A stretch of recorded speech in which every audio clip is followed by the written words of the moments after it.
would you agree that, it's time that we all wake up and take responsibility, even for our ancestors that did not know any better?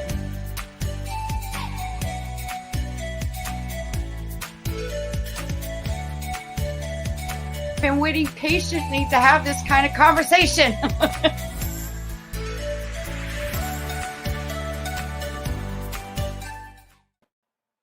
Hey, this is Wake Up with KC, and today I have a very special guest joining us today, and I am always humbled and honored to meet someone that has served our country.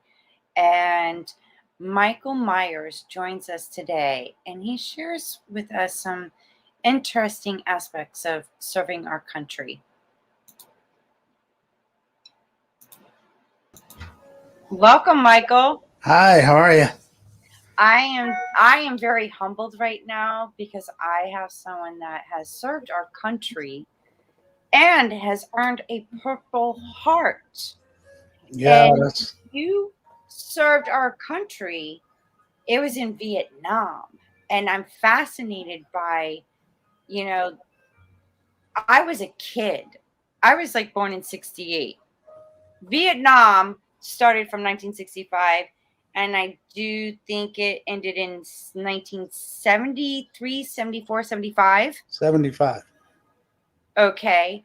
So share with us your story. Like, when did it begin for you? Why did you want to serve in Marine Corps, right? No, I was Army. Army, okay. Yeah. I was 17 years old. My father was a career naval officer for 31 years. And my 17-year-old girlfriend became pregnant. And I decided at a very young age that I wanted to be a father to my children. So my history was laid out for me. I mean, the history of my family all the way back to the beginning is one soldier after another soldier or airman. I had an uncle that was a B-17 pilot in Europe for during the war. I had another uncle that was at Normandy, Battle of the Bulge, Anzio. My father was at Iwo Jima, Leyte Gulf, and Okinawa. I had a great-grandfather that was at Gettysburg, two of them, as a matter of fact. So I was just fulfilling my destiny.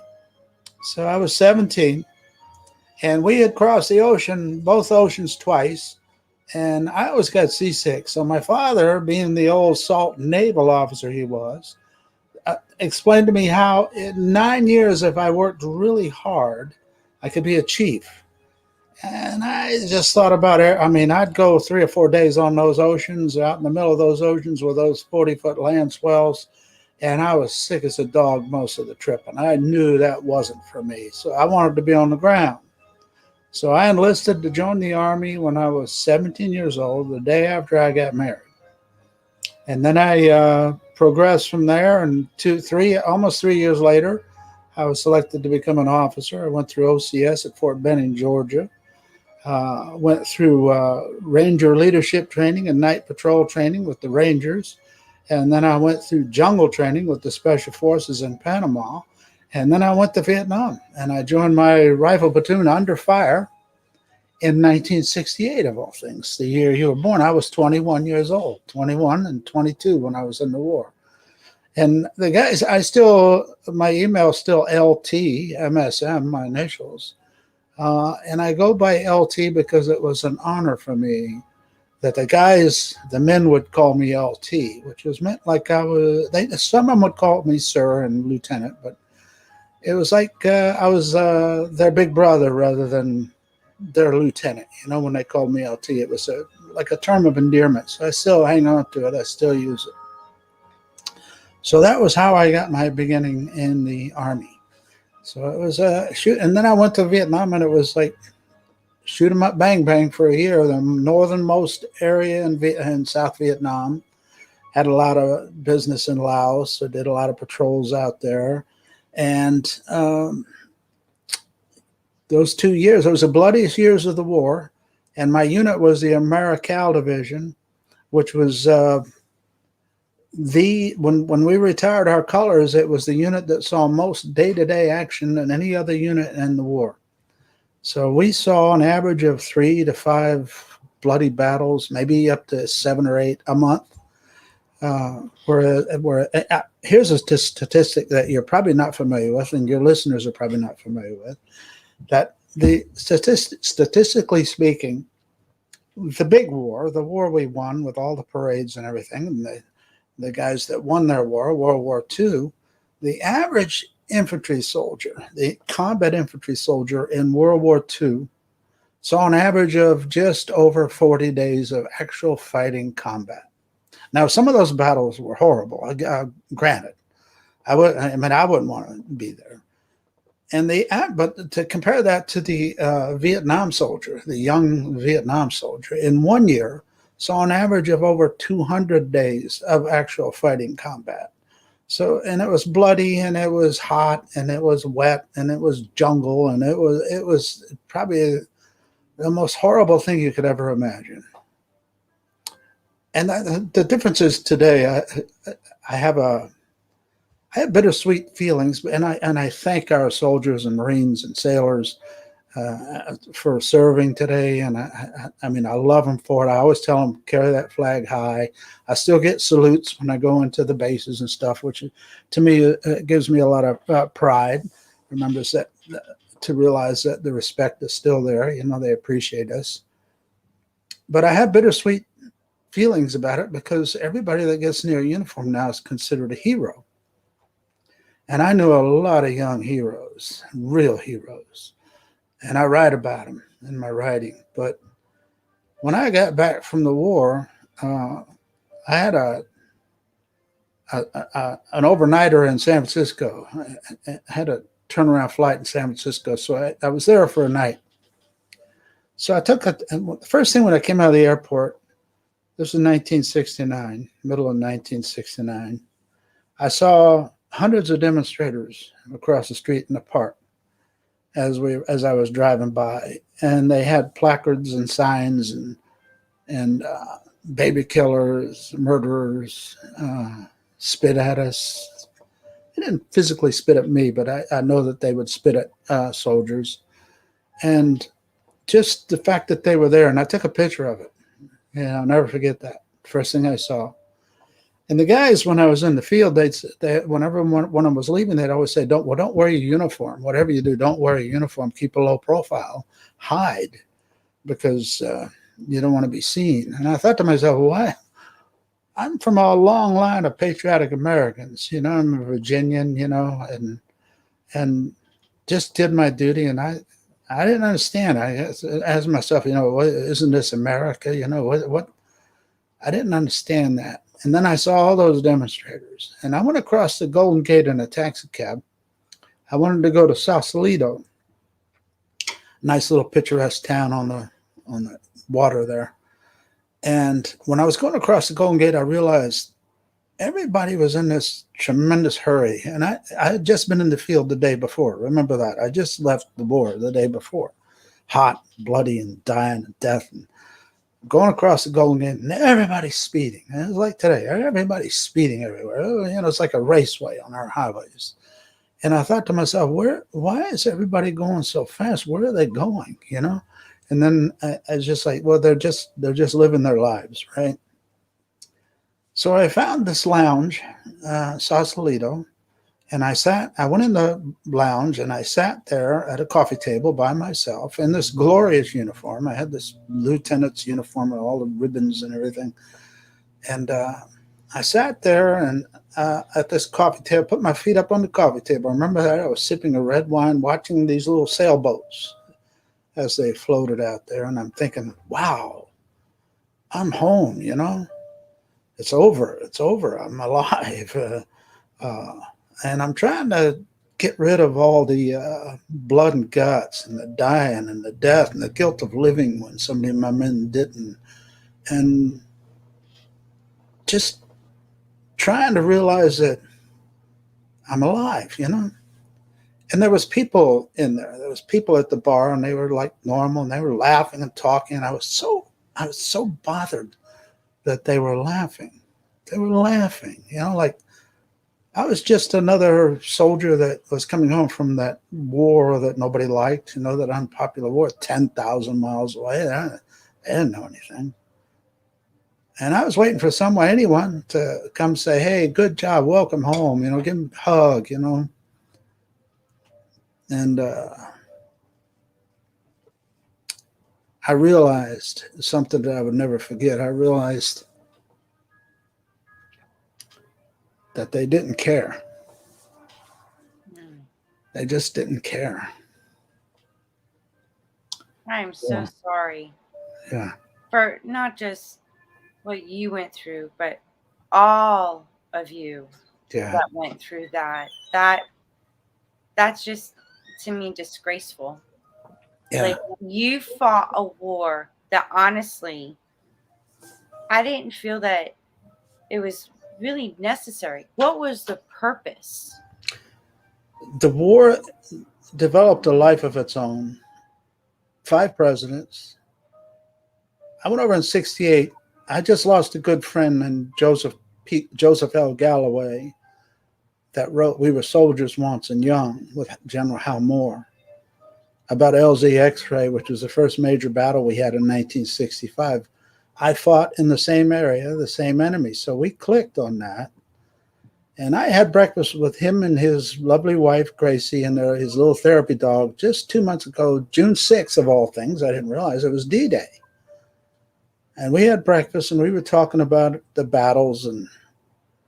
And I know, even though he was a reporter, he received the Bronze Star for pulling somebody out of harm's way, who died 3 days later from a friendly napalm strike, which happened in war, close contact.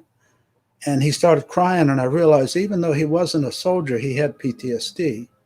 Mm-hmm. So I just lost Joseph L. Galloway, a great American, a great soldier, even though he wasn't a soldier. He had a weapon, and he was in a lot of wars. He wrote a lot of books, and he loved Vietnam veterans. And his wife, when we were having breakfast, his wife asked me, she said, you were a lieutenant? And I said, yes. And then she said, and you're still alive? So the attrition rate of a lieutenant under fire was like 10 seconds. They would see the antenna on the radio operator and they'd shoot the man in front of them. First, that'd be their first target. So I think I went over to Vietnam with 126 officers, replacement officers from my battalion. And 9 of us came back. All of us were wounded. I joined my rifle platoon under fire on a hilltop. I had to jump out of a helicopter. Fell about 10 feet. Had all this new gear on, so I hit my back and knocked the wind out of me. And somebody was on me. There was a gunner on me. He was shooting all around me. And a lot of people don't understand what it feels like to have an AK-47 popping by you and hitting the ground around you. And I thought I was dead. And then a big hand reached up and grabbed me and pulled me down in a foxhole. And that's how I met my platoon sergeant under fire. So he's talking to me all the while, shooting at the enemy. He'd pop up and shoot at the enemy, and then he'd come down and say, Lieutenant Myers, I'm Sergeant Ferguson, Sergeant First Class Ferguson. And we'd shoot some more. And all I wanted to do is get my head into my helmet and as deep as I could in that hole. And it wasn't long after that. The first big fight we were in was called LZ Center, and he was the first man I saw killed in front of me. And he was doing what normally a lieutenant would be doing, but he knew I was young and wanted to break me in, and so he took my bullet. So I had to live with that for years.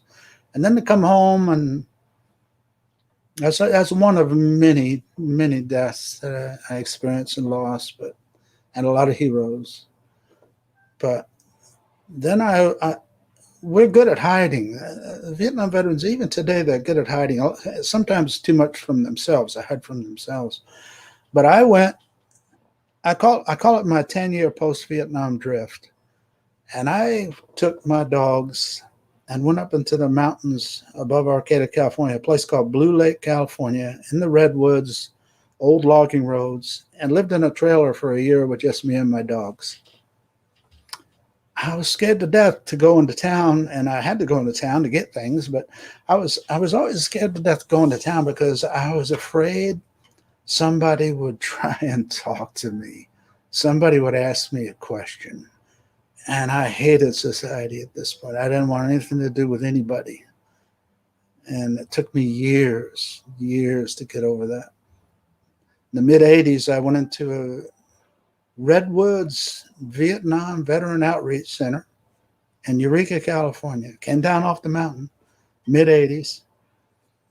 And I listened to a group.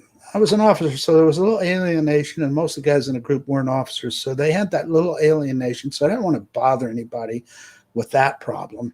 So I just listened, and I heard my story a lot. I heard a lot of the same things. And then a guy named Jack Jones, which was the facilitator, was an ex-Marine, was wounded in the war, took me in his office, very graciously took me in his office, and we talked a little bit, and he asked me some questions like, do you have problems with stick-to-itiveness? Do you keep a job, or do you move from job to job? And I said, yeah.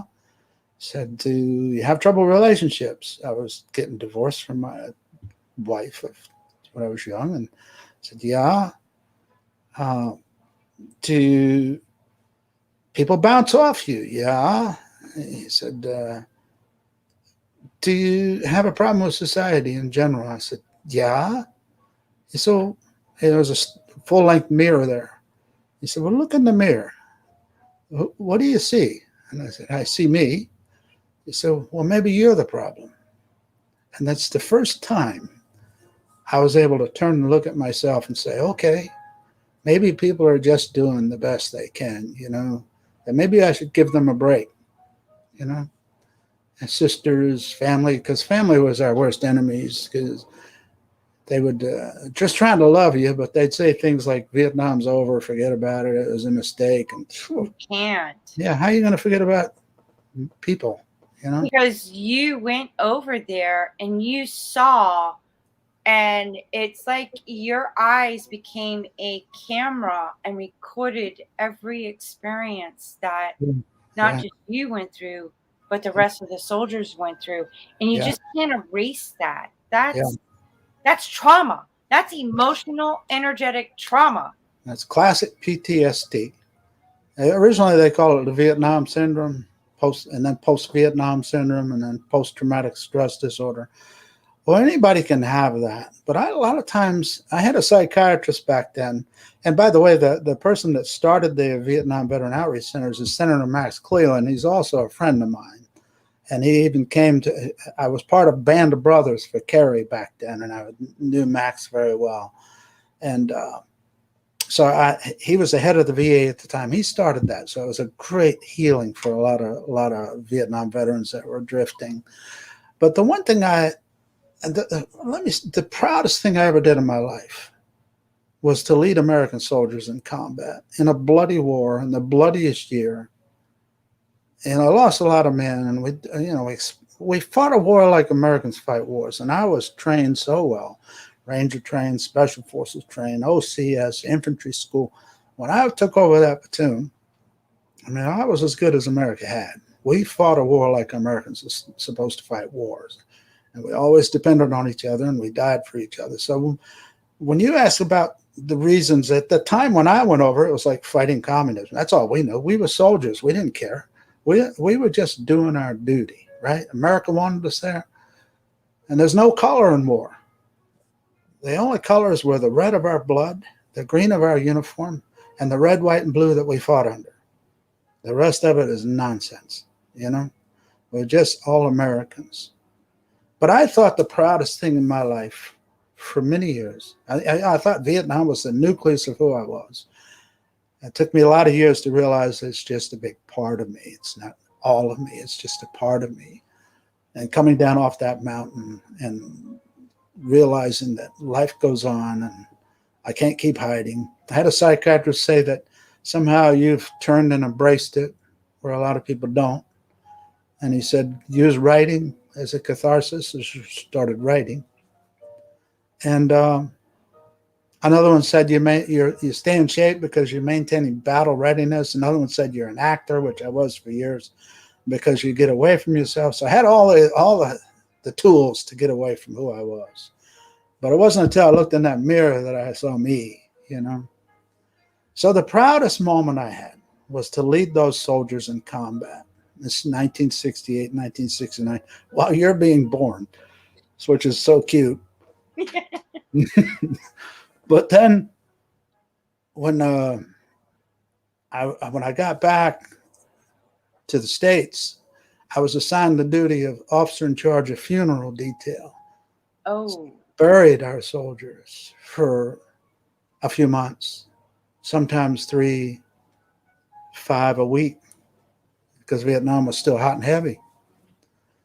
So then I thought, well, this is probably the proudest thing I could do. I was the OIC. I was the guy that handed the flag, did the salute, and said, kneeled in front of him, said, on behalf of the United States of America, the guns and the bugle, and very emotional, constantly. We were sharp, just as sharp as we could be. So that became just as proudful, if not more so, than leading them, is burying them. Until I started writing. And then I took, that psychiatrist said you should need to write. I took 6 steno pads, sat in front of my house, and regurgitated everything I could think of about the war. This is going on 80, somewhere late 70s, going on 80. Because from 69 to 79, it's just a blank, It's just, I was drifting. I was just existing. But I took those 6 steno pads and I just regurgitated everything, and they were all full. And then I looked at them and I realized all I'd done was touch the surface. I got a ripple in the water to what all that took place. And about that time, 1980, I got associated with Jim Anderson, which is the associate producer for Vietnam War Story series, which was popular in the 80s, along with Robosize, these 2 big series that came out for HBO. So I was part of the input of HBO's Vietnam War Story series. And they even did one called The Lieutenant that I think was loosely based on me. And I wrote one thing for Tales from the Crypt about that time too. So that kept me real busy. So I'm going to take you to another area now, 9/11. 9/11. I was with a lady for 22 years. And I was still acting in California, but we had a house in Idaho because she wanted to be close to her mother, who was in her late 60s and who had been attacked, home invasion attack, left for dead. So she survived. So Patty wanted to be near her mother. So we got a house in Idaho Falls where she was. Beautiful area, Idaho Falls. Too cold for me. I'm not a cold person, but I lived in Alaska and Idaho, for Pete's sakes. But so I would drive to California to be in these 3 plays this year. So we watched 9/11 together in horror like everybody else did. And then I had to go back to California. So I took my dog, one of the dogs that was up on the mountain with me, Sport. Great border collie. Taught me every trick he knows. Great, the smartest dog I've ever known. And took him with me. And that Christmas, so that's 9/11. And then that Christmas, Sport got sick and with cancer. And I took him to this vet, and this vet gave him all kinds of whatever, and it killed him. So I lost Sport. So I told Patty I'd lost Sport, and she said, well, she won't realize it until she sees me and he's not at my side. I still had the scars of him hanging on my truck window all the time, where he'd have his claws and stuff. And so for years until I sold the truck. But I would call Patty every day, see how she's doing. And sometimes I couldn't get hold of her. Call her the next day, I get hold of her. 3rd day came along, I couldn't get hold of her. So I called her mother, and her mother said, are you sitting down? And I knew my life had changed. I lost her too. So it was bang, bang, bang. Not a good year for me. So I had this gal gathering. I lived in this area, Trinidad, California. I had this beautiful glass and wood built home, big deck, overlooking the ocean of Trinidad, and behind me is the redwoods. It's kind of like just paradise, right? When I'd come home at night, I'd have to wait until the 5 skunks were gone, or the bear was done with the compost heap, or the deer would move on. You know, I didn't want to disturb anybody. It was that kind of environment.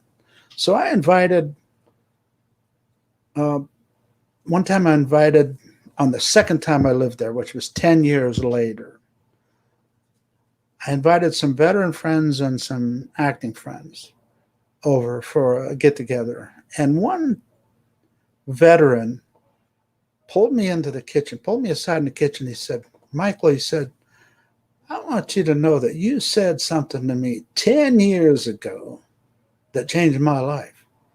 I said, wow. So, well, what was it? And like a good old Vietnam veteran, he said, I don't want to go there, but I just want you to know that you changed my life. And I thought, wow, man, wow. So then I'm writing, and when Patty dies, I drop everything. I never acted again. I was in commercials and plays, but I never acted again. And that's when I started writing in seriousness. I came back to Virginia Beach, where I have extended family in this area. So I've been here since the oceanfront since 2002 when she died. Dropped everything. Just couldn't be there. Dropped everything, brought a dog and a cat, drove across country, and stayed here and started writing in more seriousness. And then I put a play together. I took all these steno pads and plus a lot more. And I wrote my first play because I knew blocking and I knew acting and I knew directing because I knew I could write dialogue. I could write scenes. I got 10 novels laying around somewhere that I've started, but I'm a scene writer. I can write. I want people to see it and feel it. Mm-hmm. So I could do that. So I wrote my first play and I called it Badges of Honor.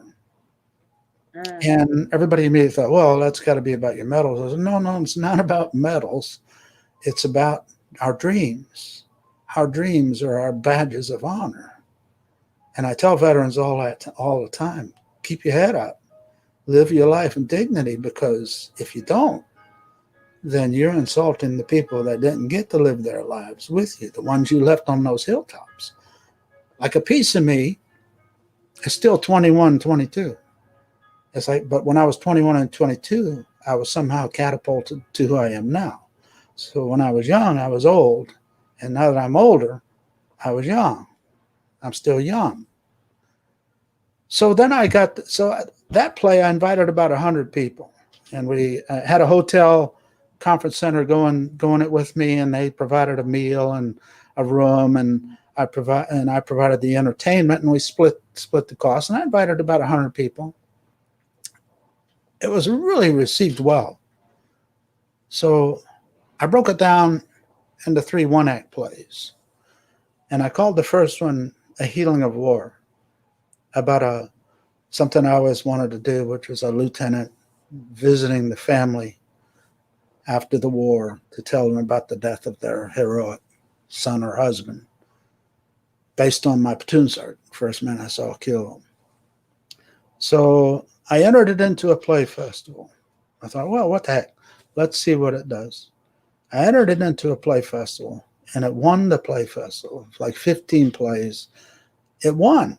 It's like, and then the award night, I remember when we were rehearsing, there was like 15, everybody would come into our closed rehearsal, actors, directors, and it was like half full auditorium of people that aren't supposed to be in there. And I said, what are you doing here? He said, well, we heard this play was so good, we had to see it. So I knew I had something going, and A Healing of War. And I just took everybody post-healing into traumatic events, like the mom and dad were divorced and kind of at odds because they blamed each other. And the sister was a drunk, and not a drunk, but drank a lot, and had a Hollywood dream going. And the 3 of them were, and then the lieutenant came and told them the story of their heroic son, and it kind of heals the family, called A Healing of War. So that play became real popular. It was featured at the Will Rogers Auditorium in Texas, Fort Worth, Texas. It was featured in D.C. Different groups did it, and I did it in where we had the play festival, of course, in Smithfield, Virginia. So I went to the one in D.C. and I was in the audience, and they introduced me, and I watched this female director, and I had this wonderful. I did this all dramatic thing, but she did this wonderful, eloquent, feminine daughter, mother, touching, and it was just really wonderful the way she did it. Still had the same impact.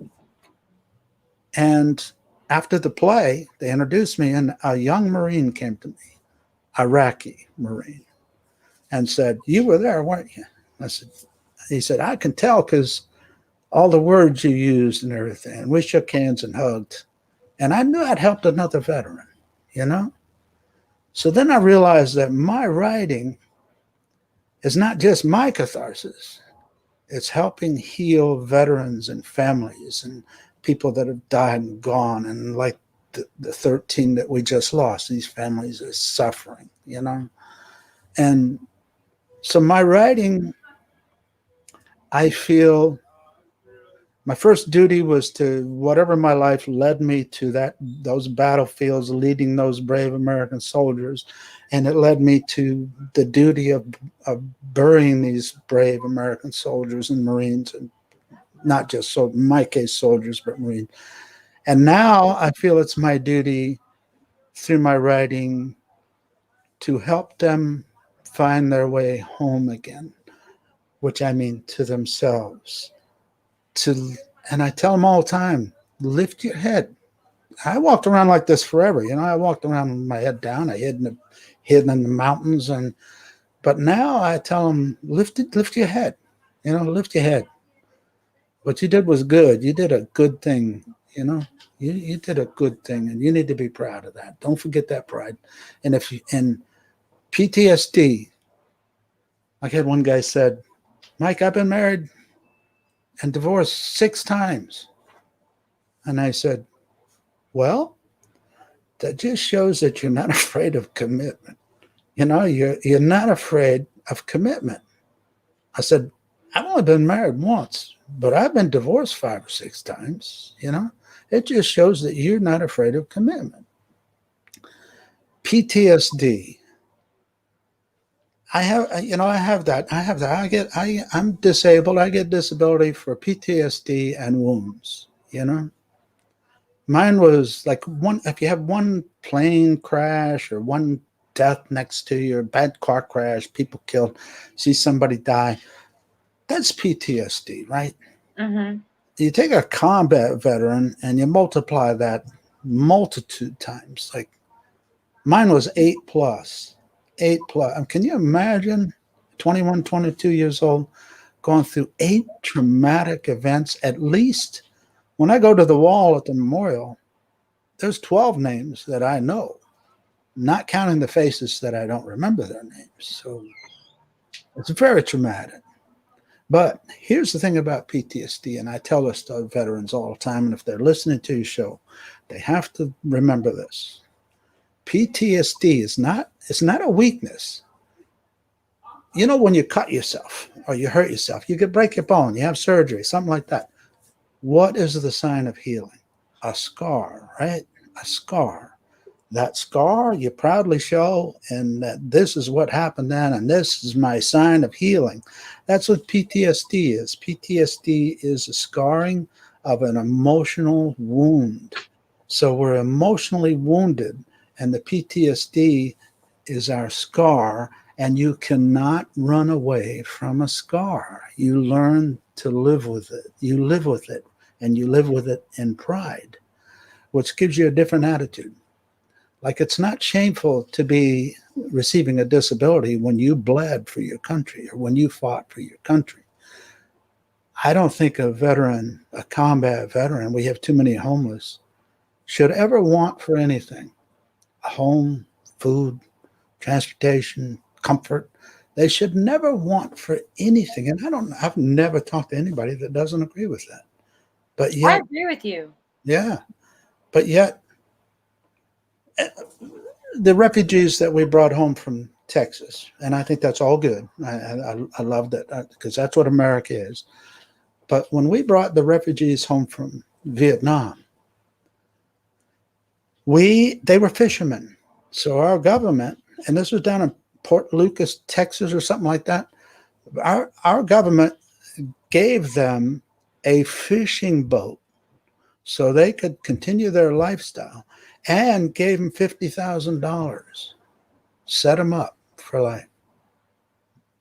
Never did anything like that for us.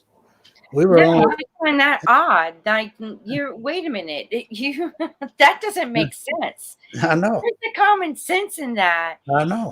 And the fact that you talk about the 13 soldiers, and I my heart goes out to the family. Oh yeah, God. But would you? And they were helping people.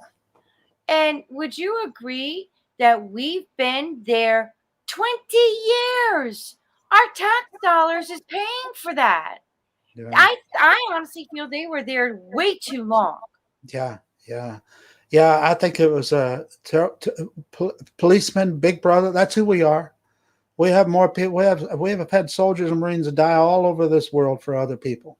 That's who we are. With a Big Brother, with a policeman, but the politics that get involved in it, it goes on and on from one president to the other president, and then nobody wants to.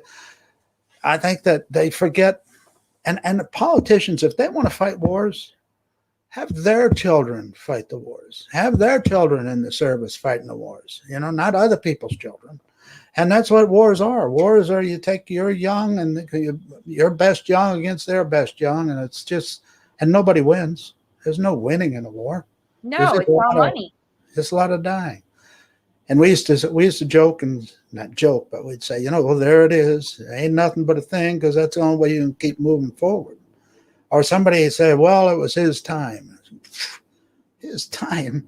There was just a lot of bullets. And if you lean this way or you lean that way, you're dead. That's when in a war, it's not about somebody's time.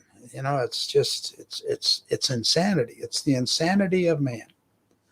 And would you agree that it's to me, it's like, and I've looked up, there's history going back 95,000 years of wars because they wanted to conquer and divide. Yeah. And now looking at the timelines of history, it evolved and changed to it's like a money-making business. Yeah, a lot of profit in it. But, America, unfortunately, has been in a major war every 20 years. Mm-hmm. Every 20 years, we're in a major war. I don't know. I just think somewhere history repeating itself, Mike. If you look at, if you know about every 20 years, okay, how was the economy run? Who was, the politicians at those times? What did they stand for? What was their values? Oh, wait. And then you got the rich elite. Mm-hmm. It's all connecting the dots. And the same thing is happening to the Afghan veterans that happened to the Vietnam veterans. A lot of them went over individually, and they came back individually. And then people want them to slide back into society, who they were. They'll never be who they were, I mean, the attrition rate in the war, and I don't want to sound like a World War II vet to the Vietnam veteran, but that's why I gave you the statistics. And I don't want to sound like that to the younger veterans, but the attrition rate was a lot smaller than the 59,000 that we lost in Vietnam. And we did pull out, but we didn't learn any lessons. We can't just continue and let it develop a life of its own. I mean, that world is 50 years behind us, 50 years behind most of society in the Western world. And they're just going to, hopefully, everything will be good. Hopefully they'll find a way and live a life. But it's not up to us to tell other people how they have to live. That's like one religion telling you, well, if you don't believe my way, then you're going to hell. It's just not right. So it's not. And the thing about it is like, okay, from my understanding, ever since Vietnam, okay, and you guys pulled out, it ended. How are they living now? Yeah. It's a tourist They're prospering. Yeah. They're doing A lot their of veterans. thing. So Yeah. my question is, because of cabal, the Getting a war with Taliban America. and whatnot, are they going to do the same thing like Vietnam? They see a different way of living. Let's hope so. Let's hope that they'll let their women be human beings, you know? Well, that's gone. Oh, this is a whole nother topic to talk about women and how Yeah. they were treated 95,000 years ago and Yeah. whatnot. So Yeah. that is But, that's you a know, the whole, and words, it goes back to the religion. yeah, the words coming out of there are encouraging, but we'll see how true they are, you know? They said they're going to let women have rights and so, but right away they're closing schools and so I don't know. You know what? I'm 74. I'm going to be 75 in October. I haven't got time left to worry about that. You know, I want to I want to live my life. I want to help. Like I said, I want my writing to help people as much as they can. But what is a veteran going to do with that stuff? You know, what do they do with that stuff? They can walk around with their head down, and we suffered because of Hollywood. John Landis with the Twilight Zone movie, the one that Vic Morrow died in. I mean, one scene, for instance, that everybody loved the movie, but one scene where Vic Morrow drops in the jungle, a snake rolls by him, he's in the water, and all of a sudden you hear all this rock and roll music, a bunch of splashing around, and all these soldiers are all bunched up together, which we didn't do, and we didn't carry rock and roll radios. And they're passing a joint around, and they're talking about how they shouldn't have fragged Lieutenant so-and-so the night before. All the insults that we could get in one scene, there they were. And then Rambo, you know, what was that? That was somebody's fictitious book. And it made us look like we were crazed people running around on the verge of killing everybody, you know. It's just, that was an insult. That movie was terrible. Those movies were terrible. And then Platoon, my God, what was that nonsense where two soldiers are killing, smoking pot, doing shot? I mean, that was obviously Oliver Stone obviously had a problem with authority and was, for the most part, a rear echelon soldier, where most of that stuff took place. In my years, 68 and 69, none of that. I mean, we were just trying to stay alive. And the last thing you want to be is out of your mind when you're trying to stay alive, you know? Yeah, I agree with you. I don't think that was like it's just Hollywood and entertainment. Yeah. And to be honest, wait, hold off. I hope you don't take offense. Uh-oh. But growing up, I remember a TV show that my dad introduced me to. Now I'm young, so I really didn't connect the dots. So, forgive me for that. But it was called MASH. Oh yeah, MASH. That was about Korea. That was about Korea. Okay, so but me being young, I thought it was about Vietnam. Oh yeah, well, similar. Okay, so that was my next question. Yeah. Like, was it like somewhat like that? Yeah, it was a lot like that. Yeah, it really was. That was the rear area. That was like a forward medical unit where the soldiers would fly in there if they were wounded. We had that. Yeah, they had that over there. So we would always get medevaced on chopper and fly into one of those MASH units. They still had MASH units, and that's where they did the triage and immediate surgery and stuff. And then they'd send you to the hospitals in the back area. So yeah, I was a kid. I was watching this. I'm like, wow. Yeah, that was well done. Like and then if you go back in history, with the Civil War, they just took over people's houses and made it a medical unit. Yeah, there's places like that in Virginia still that were historic places that were hospitals in the middle of a golf course and things like that. Yeah, that was necessary, and we started saving more lives that way too, as in Korea and Vietnam especially. We know if you got in a chopper, your survival rate's better. World War II, you just died out there if you couldn't get you anywhere. Well, correct me if I'm wrong, but there was another one, China Beach. Remember that one? That was about Vietnam.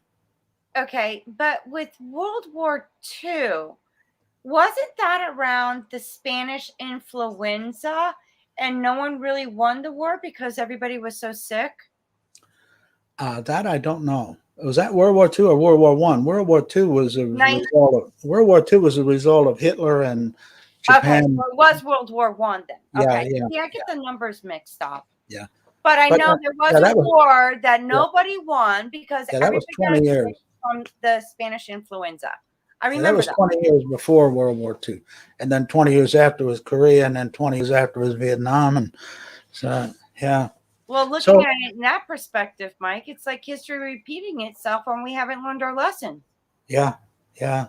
So, my most recent work, you take these veterans and all these difficulties and troubles they have, and they come to a place where some of them make an illogical assumption to take their life.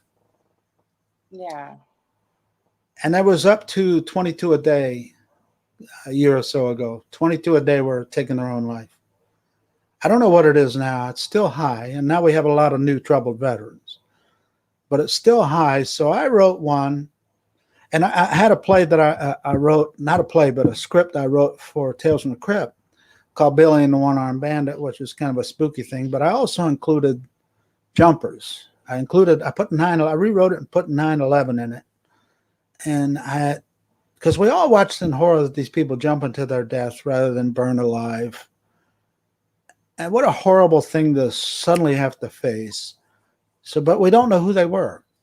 So in my story, Billy and the One-Armed Bandit, I included 3 of those jumpers. So you get to know them, their struggle for life. One lady and 2 men, one of them's the main character, the writer, and his agent, and the lady, and they were meeting at the windows of the World Restaurant on top of the World Trade Center. And the lady has children, and they got together and they had to jump together. And my connection with that is my oldest son, Mike Jr., was in the Army Intel for 9 years. And at the time, I think he was going to Princeton. And he would meet his stepdad at the World Trade Center windows of the World Restaurant up on top every morning for breakfast before they'd go their separate ways.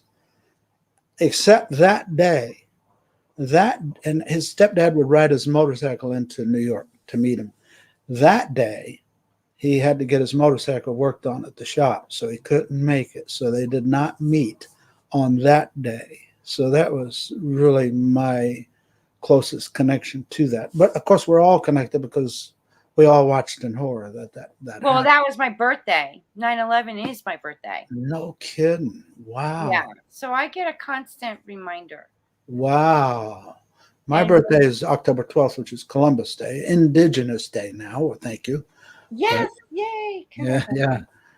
But yeah, that's quite a birthday you have. Quite a birthday. Yeah, it took me 3 years to celebrate Yeah. finally. And then when I do, we got Hurricane Gene and Francis, and we were under a mandatory curfew. And I finally had the nerve to go out and celebrate. And then I see the SWAT team coming, and I'm like, I'm not going to jail on my birthday. Let's go. So what part of the country are you in? I'm in South Florida. South Florida. Yes. Wow, I have a brother down in Florida. So I'm getting married in October. Well, congratulations. Yeah, at our stage, I figure I got a beautiful girl. She's 5 years younger than me. She looks a lot younger than her years. And I was in the health club business forever, so I stayed healthy and don't smoke and hardly drink. And so I'm still in pretty good shape. So I figure, at this age, grab a good thing while you got it. Yes. Enjoy. You only live once. That's right. Make the best of it. That's and right. I know soldiers experience especially during a war, what you see, what you guys experience and whatnot, and then having to come home and to adjust to try to have a normal life, but you have these memories and these emotional, energetic traumas. And the one thing I can, say is, because my heart goes out to y'all. I've experienced my own traumas, but I could not even imagine. I couldn't go to war. I would be wanting peace. Hey, we don't have to war. Come on, let's put our weapons down. Let's think about this.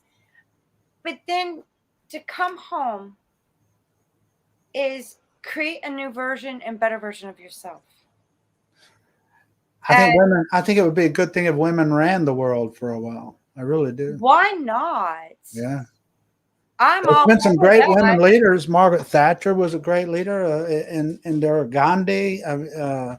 There's been some great women leaders. The German Merkel, she's doing a great, fantastic job. You know, that I think we're tuned into our intuition, Mike. We pay attention to intuition. That's right. That's right. That's right. Saying. That's right. But yeah. the one thing is, I know about energy work, energy healing, hypnotherapy to help those that are still struggling with PTSD. If they can get to, to start working on that and then create a whole new best version of themselves, I'd be helping you guys all the time. Yeah. I would volunteer to help guide you, to help steer you into the right people that want to help, that love you, and for everything that you guys do, and women. Well, I appreciate that. I wrote this thing called A Soldier's Final Act. And it's a play, but it also could be, are you familiar with HBO's Room, is it 401 or 104? There's a little series they have where they have a motel room and they have all these different metaphysical things, different stories happen in this one room called Room 104 or 401. I can't remember. Maybe 104. But I thought, well, I can do that.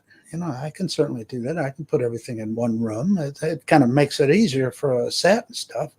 And I think it could be an HBO story. And I decided to go ahead and introduce America to one of these soldiers that has made this decision to take his life. And he enters this hotel room. If you don't mind, I'll share a little bit of it with you, the opening here with this veteran. Yes. And this is designed, originally it was called A Soldier's Final Act of Kindness, and then it transformed into A Soldier's Final Act of Redemption, and then it just became A Soldier's Final Act, which is where I have it now, and it's completed. And the first act is called The Soldier, Act 2 is the girl, and Act 3 is the redemption. Well, in the first act, the soldier is there, and he's trying to get help. He's pretty much made the decision to take his life, but he's still reaching out. He's reaching out to his doctor through the VA. He's reaching out to his therapist. He's reaching out to his wife. And everybody's just kind of giving him the runaround. And he's angry, and he's made this decision to end his life. And eventually, he talks to these ghosts, these different ghosts. And these ghosts are my ghosts. These are the ghosts that I brought. I mean, most of my writing, they say write about what you know. So I write my history into my stories. So these are my ghosts, and they're real. It's true. All the stories are true.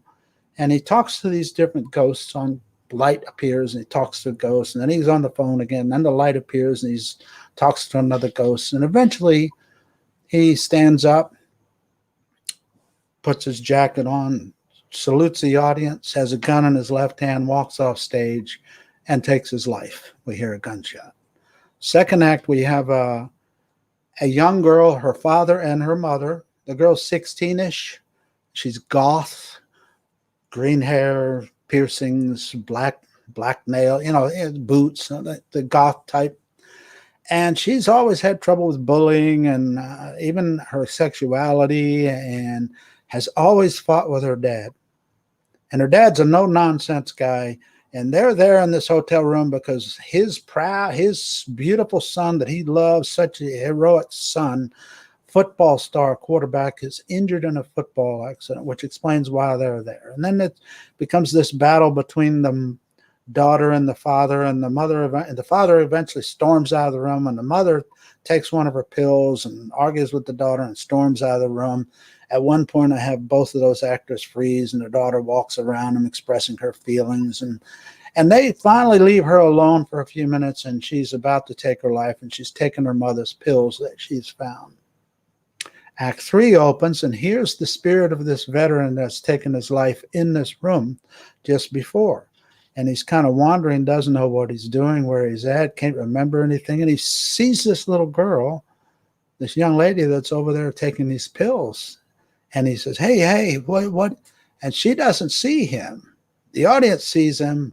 We know he's there, but she doesn't see him. He's a spirit. And she freaks out, and she thinks she's losing her mind, and it's so forth. And she's already taken enough pills that it's going to do damage to her. And through conversation, he doesn't tell her how to fix things. That's the number one thing people should not do with a combat veteran, is tell them how to fix it. I always said, walk a mile in a combat veteran's shoes before you try and tell them how to walk in yours. It's completely different. So through conversation, he's not telling her how to fix things, but through conversation, he convinces her that maybe there's a better way, that he cut the golden thread between him and his wife and child, that they too had that loving thread, to him. And he didn't take them in consideration when he took his life. He took their life too, basically. So through conversation, he convinces her not to do that. And then she collapses. She's taken so many pills, she's close to death. And about that time, the parents come back, and they're hugging and screaming and hollering because their daughter is dying. And through this, the spirit of the veteran walks over and reaches over her father's shoulders, touches her on the chest, and says, "It's not your time, young lady, or you little girl. It's not your time, little girl." And she gasps awake, and she lives, and they're all hugging and crying and loving.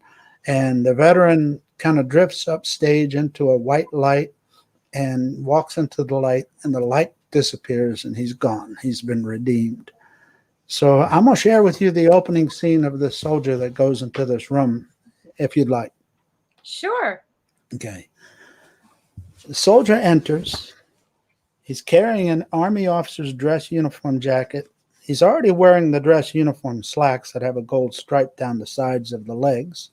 He lays the uniform jacket along with a small satchel on the bed. He then pulls his cell phone out of his pocket and dials a number.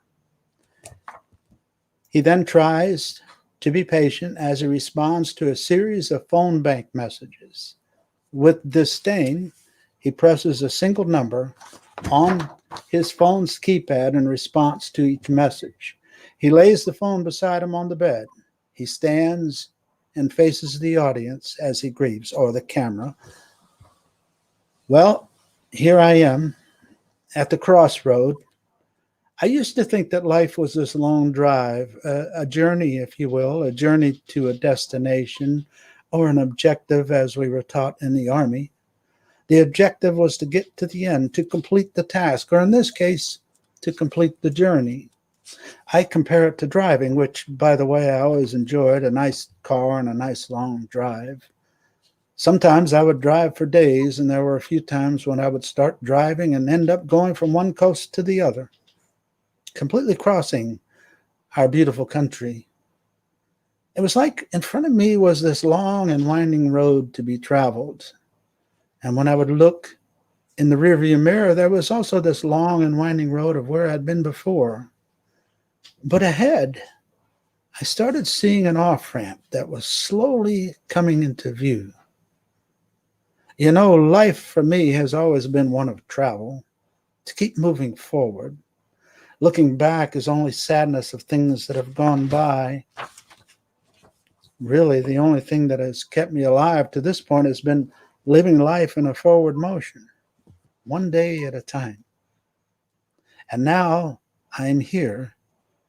And here, I guess, is where I'm supposed to be.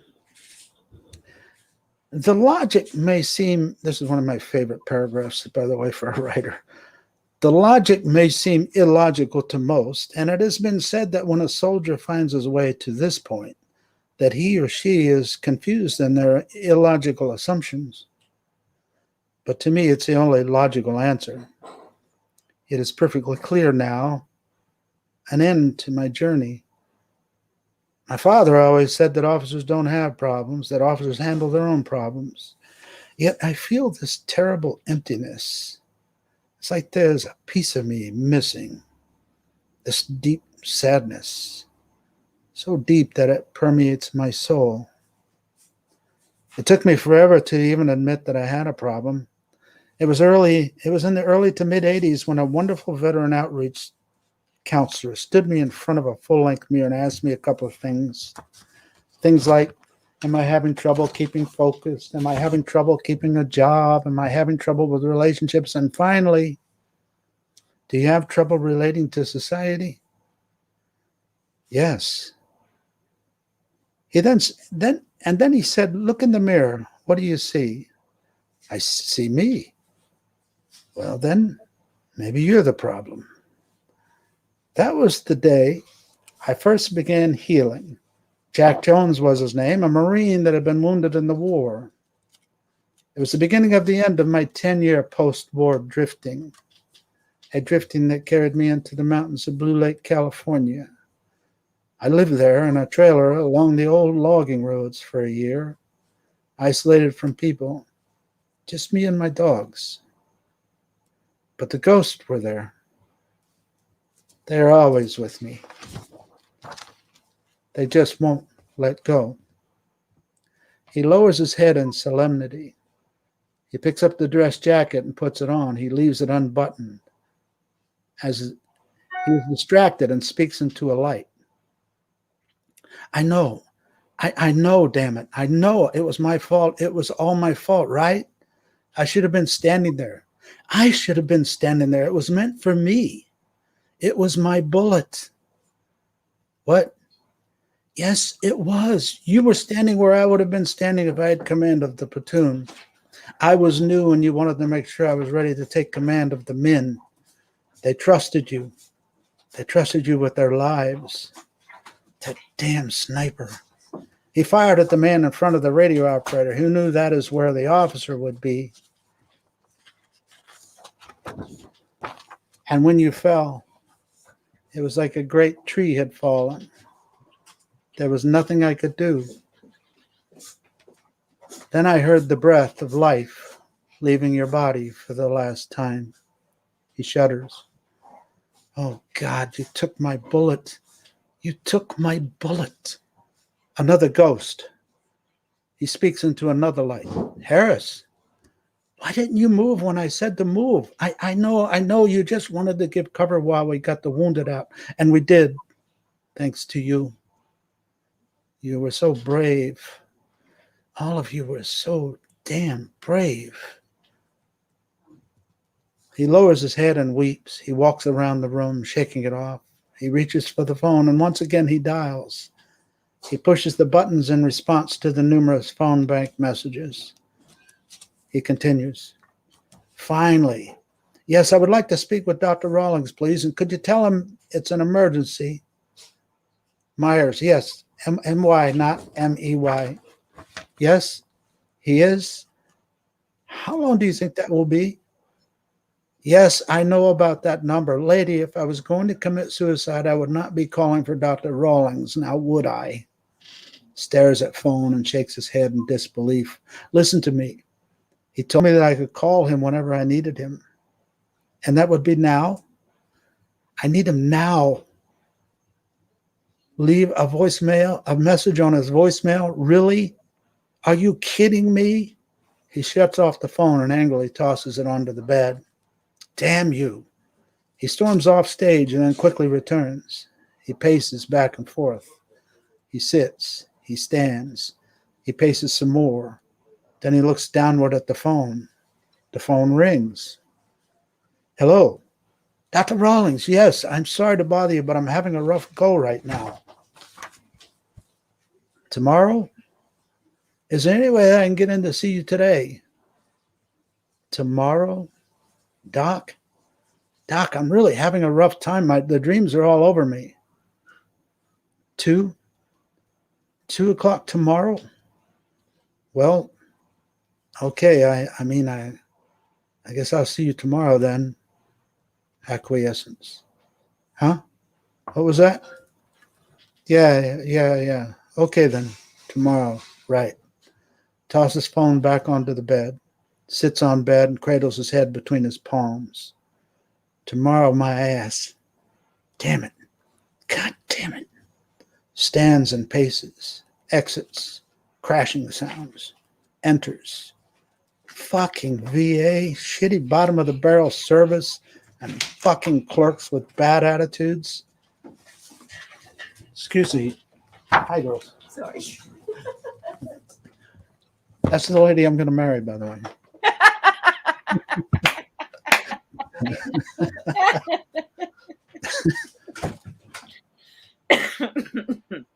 Wait a minute. Where was I? Before I was so rudely interrupted. Fucking clerks with bad attitudes. Wait, what happened there? Yeah, you ended with that, with bad attitudes. Oh, yeah, here's another ghost. Another light and another ghost. You got to picture him. He's walking around and Steve O'Hara. I'm so sorry, Steve. These are real people, by the way. These are my real. I know. I'm so sorry, Steve. I remember you and Roger were laughing so hard just the night before. Your heads were tilted back in hysterical laughter. Laughing so hard that it made me laugh with you. He laughs. I remember asking what was so funny, but the two of you just kept laughing with nothing, sir. Nothing, LT. Whenever you men called me LT, it always made me feel like I was a part of you. Like your big brother and not just your platoon leader. That is the image I try to carry with me, Steve. That wonderful image of the two of you laughing. But that's not the image that haunts me. The image that keeps jumping into my dreams. Is that Roger with you? He looks over Steve's shoulder. Roger, you were just a kid, Roger. Not quite 18 yet. It was my fault. I sent you. I watched the two of you disappear into that tree line. And then after a couple of minutes, I listened to that goddamned AK. You were just trying to get to Steve and pull him out of there after he'd gone down. We found you where you fell. Your head was laying across Steve's chest. It was my fault. Don't you understand? I was the lieutenant. I was supposed to bring you home. Don't you understand? He trails off. Don't you understand? He pleads to the audience or the camera, depending on if it's doesn't anyone understand? It was my fault. It was my fault. He's distracted by another light. Manconi, you really made me angry, William. You insisted on getting a rifle platoon, didn't you? I told you we needed you with your weapons platoon, but you insisted. He sits on the edge of the bed. You had to get your goddamn rifle platoon, didn't you? And look where it got you, caught between two enemy bunkers trying to save one of your soldiers. They could only watch as you were riddled with automatic weapons. He lowers his head and weeps. Damn it, man. If you'd only listened to me. If you'd just listened to me. He gathers himself and sees the cell phone next to him on the bed. Once again, he picks it up and dials. Come on, Veronica. Come on. Answer. Please answer. He shuts the phone off and holds it in his lap for a few seconds. Then he redials. He paces as he leaves a message. Veronica, if you get this message, he weeps. Listen, I want you to know I am sorry. I'm so sorry for any of the pain I may have caused you, and I want you to know that I loved you so very much, but that I was just a stupid, mixed-up soldier. I do hope you understand that I just can't live with the guilt any longer. Why am I here? Why did I survive when so many of my men didn't? While holding the phone in his hand, he looks upward and to God and calmly asks, why, God? Why me? He continues pacing, sits down on the bed, stands again, and continues pacing. Once again, he addresses God.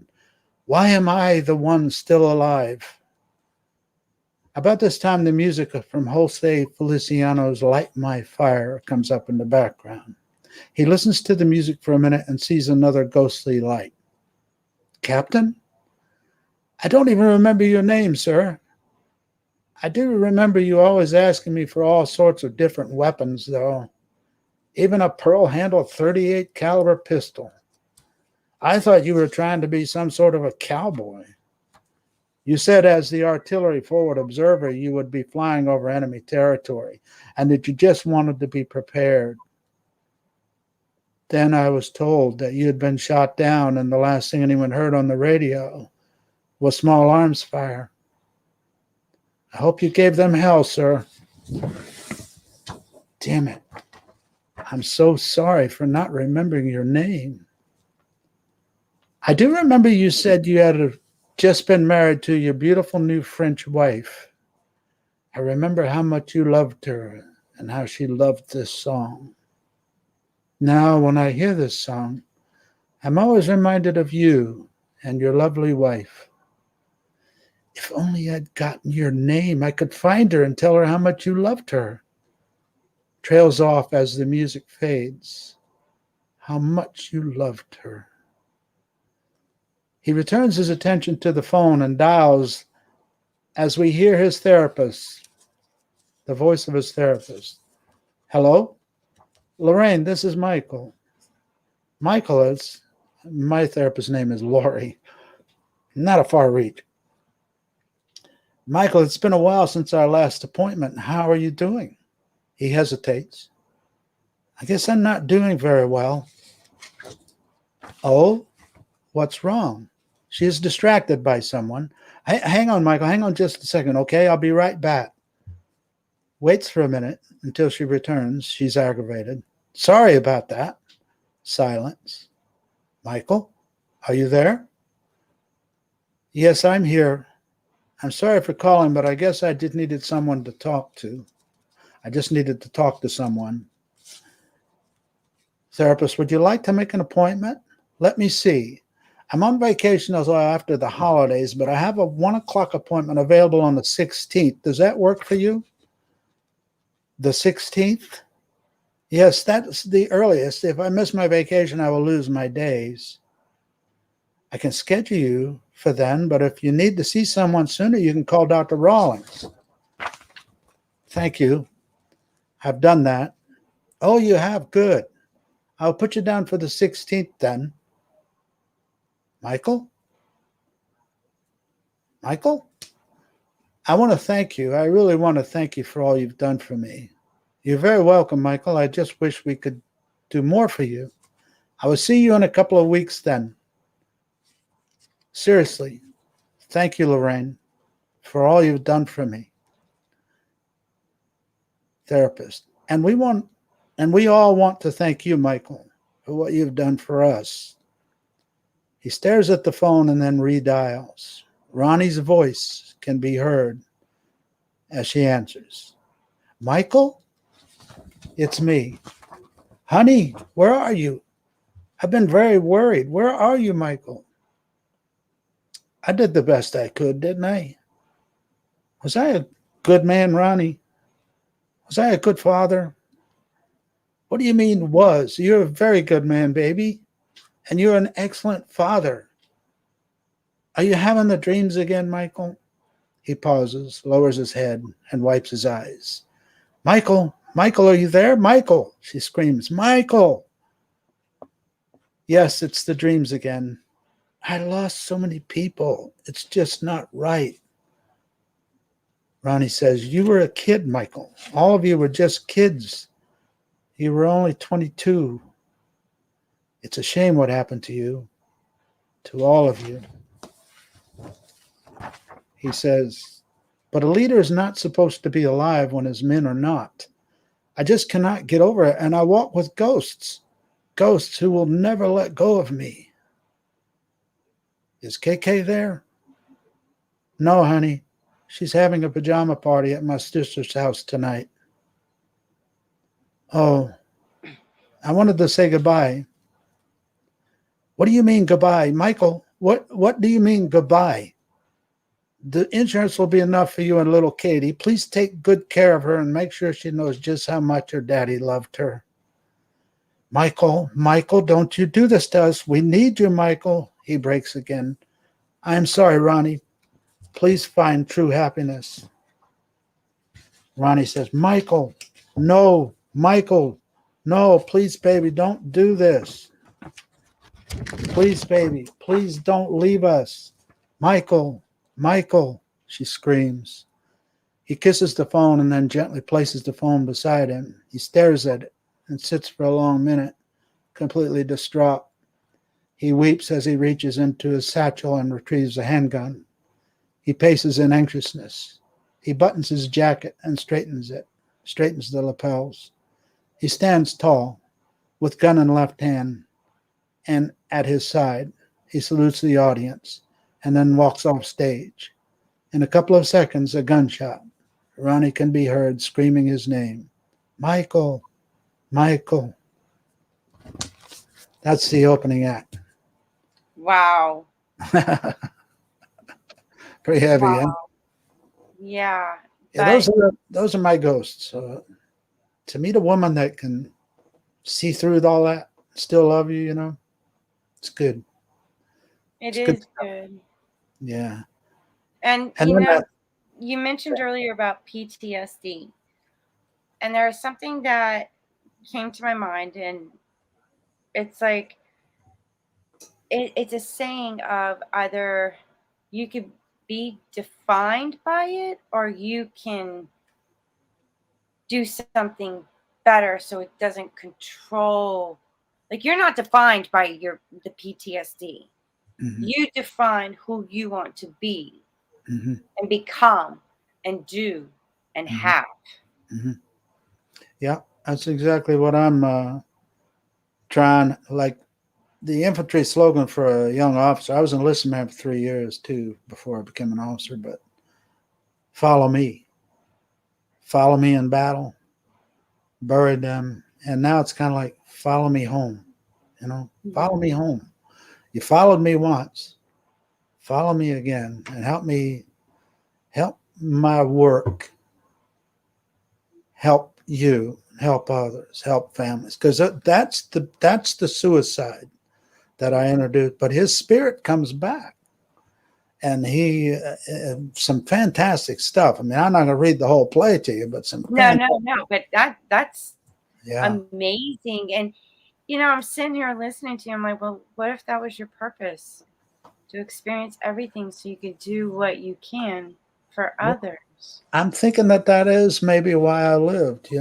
Why Yeah. I'm still here. And then this fascinating words come through me. It's like, and everybody's talking about, oh man, that's so good, so good. But and Steven's got me podcasting and talking. I think tomorrow morning I'm on the radio. So I just want to get the right people to hear, to maybe have a look at it. I mean, this thing that I wrote it probably less than a year ago, and it's just so timely and prevalent. And then COVID hit us, and there was nothing I could do. Right. But it's so timely and healing and prevalent and visceral, and just In this time, everything happens for a reason. yeah. And if you could go back and connect the dots, it helped you to where you are now. And your whole life has transformed. Yeah. And you are becoming the best version of you now. Yeah, about that. I better, like people say, well, I'm going to make you famous. And, yeah. Well, how about doing it soon? Because it might be, I'd like to be, if I'm going to be famous, I'd like to be famous while I'm alive, Although, some famous people weren't alive before their fame came, like Mozart, Tesla, hello. Van Gogh. Yeah. Yeah. Tesla. Yeah. So I wish you the best of success, and I will put this out there because I think it would touch more. And I know there's a lot of brothers and sisters I appreciate it. served and are suffering. Maybe you're the spark of light. Yeah. And women and men veterans, please just hold your head up. Hold your head. Don't walk around with your head down. Hold your head up. Mm-hmm. Be proud. Well, I know I put some information about your stuff that you shared with me. So that's there for them to reach out, get your book, and more about your plays and all that stuff, your website, all of that's there for them to reach Appreciate that. out. If you can refer them to that website, I do have an email address on there. It's LT, the LT that I've always used, and my initials MSM for Michael Stephen Myers, LTMSM at yahoo.com. And my webpage is Michael Stephen Myers, spelled STPHEN MYERS, like the guy in the play. It's not MEY, it's MYERS, michaelstephenmyers.com. And that way I'll try and keep that current. But hopefully, I just think this belongs in front of so many people. People need. It does. This is the one that's. I've had them featured in South Africa and everywhere else, but they didn't have this. This one's very, very prevalent, very timely now, especially families. People, soldiers, sailors, SEALs, Marines. And you know what? I have a woman that is a veteran that has a podcast. I'm going to introduce you to her. There you go. On her show.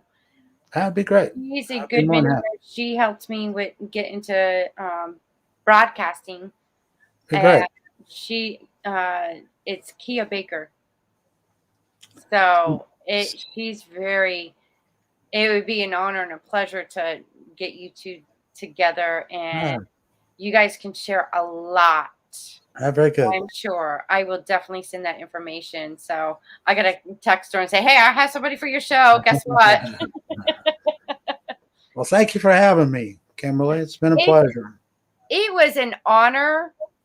And there's one thing that to wrap this up with is, there's this thing about this, kneeling. Some people take offense to it. Okay. But through history, good question. I know that they kneel. Though I've seen soldiers kneeling before their fallen brothers, and it's just a thing of respect and honor. And if I could, I would kneel before you for all and the others that have passed on. I would kneel to give that honor, to show my respect. Thank you, Kimberly. Those words and that feeling that you have right now means the world to me. Thank you very much for that. I really appreciate it. It's really been an honor. It's been an honor talking to you. It's been a heartfelt and very touching. And thank you so much for being on this show. I hope this helps somebody that's watching and listening that has served our country that's suffering. Yeah, and hold that flag high when you're in the service, and when you're out of the service, hold that head high. None of that. Don't do that 10-year drift I did. You hold your head high. Society appreciates you. Society appreciates you now. So, I do, for sure. Yeah. You're always in my heart. Well, thank you, Kimberly. You're a special gal. Thank you. It. And congratulations on your nuptials that are coming. Yeah, isn't that crazy? Yeah. All right. All right, Kimberly. Thank you very much. Appreciate it. Well, that was very touching, and I love Michael's message and story, and him sharing his experience of what he's endured and how he's overcome and transformed his life. And I hope it helps you, especially those that have served.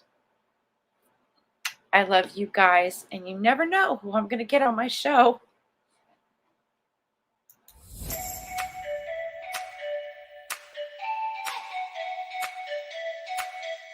Do you agree that, it's time that we all wake up and take responsibility, even for our ancestors that did not know any better?